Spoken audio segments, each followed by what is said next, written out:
Después de la Primera Guerra Mundial, el cine alcanza puntos altos como fenómeno cultural y de entretenimiento de masas.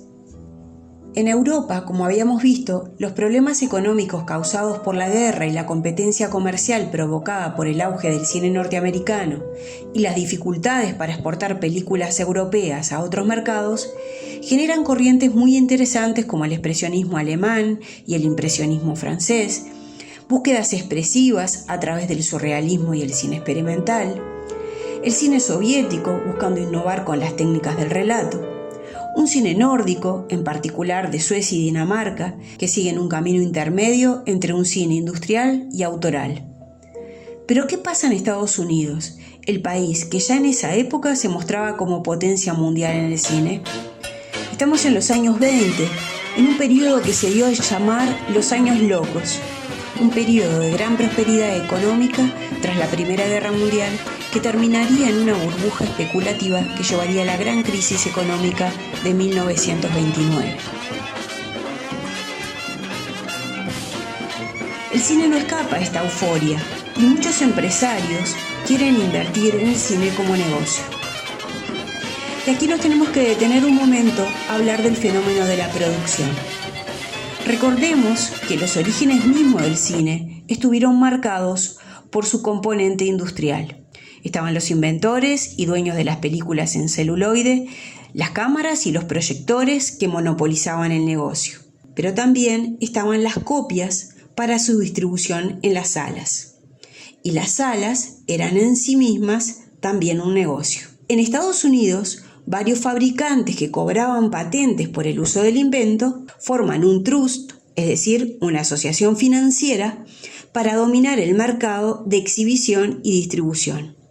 Este proceso se empieza a dar en Estados Unidos y Francia por 1912 y se extiende a todos los puntos del planeta para copar el mercado mundial. Edison, que estaba ubicado en Nueva York, se planteó la creación de la Motion Picture Patent Company, una asociación de 10 empresas que pretendían fijar las reglas y cobrar las patentes al mercado. Es decir, que pretendían cobrar licencias a todos los que quisieran producir, distribuir y exhibir. Esa será la principal razón para que se funde Hollywood, bien lejos de Nueva York y de Edison.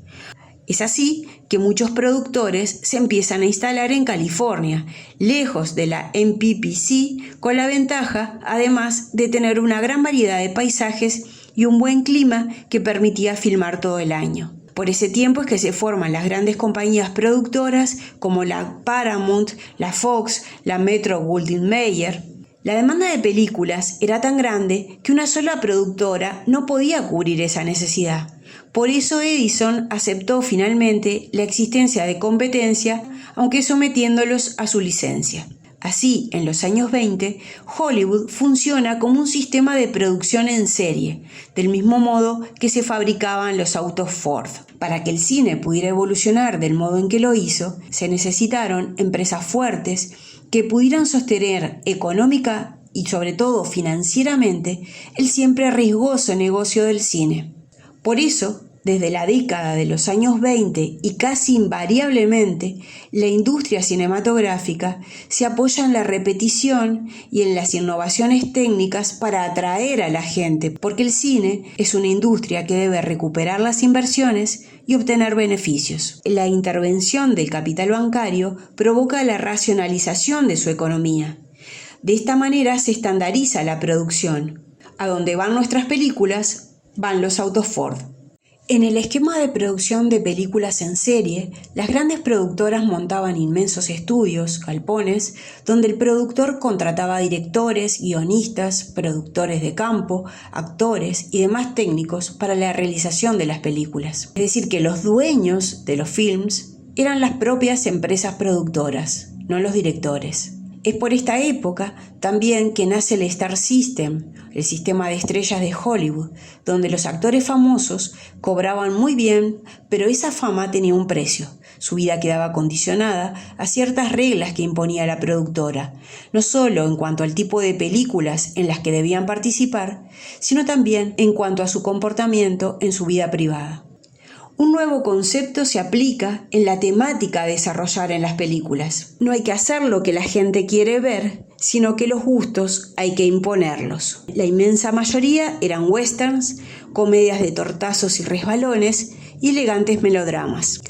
Uno de los géneros más exitosos de Hollywood fue el de las comedias, en particular el slapstick, que significa payasadas. Eran películas con un argumento sencillo que utilizaba el humor físico para provocar la risa y el entretenimiento en el espectador. Se hicieron innumerables películas en ese estilo, pero hay 3 nombres que vale la pena conocer: Buster Keaton, Harold Lloyd y Charles Chaplin.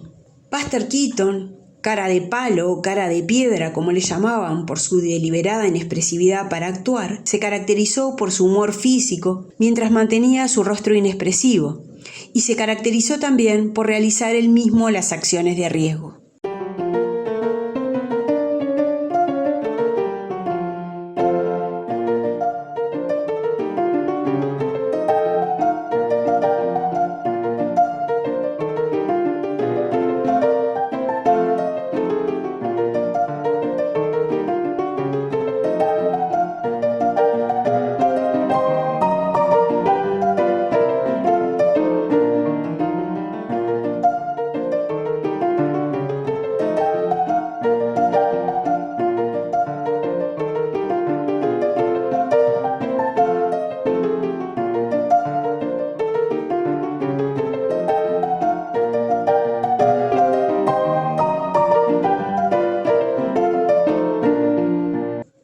Lloyd era muy atlético y hacía casi todas las escenas de riesgo. En 1920 incluso perdió 2 dedos en un rodaje por la explosión de una bomba de utilería. Él representaba a un hombre de clase media con problemas cotidianos de la gente común, problemas con su suegra, problemas con su jefe en el trabajo, que de golpe se veía involucrado en situaciones disparatadas.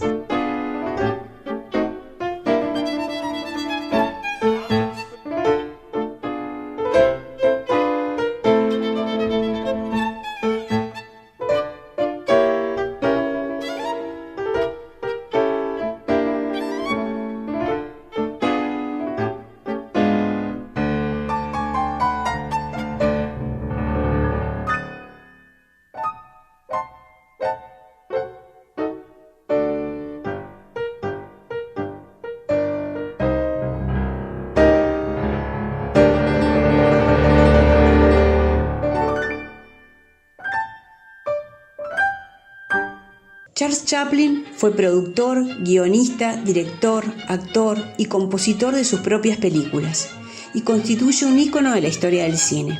Uno de los pocos ejemplos de verdaderos autores de sus films, ya que controlaba todo el proceso. Y uno de los pocos ejemplos de verdaderos autores de sus films, ya que controlaba todo el proceso.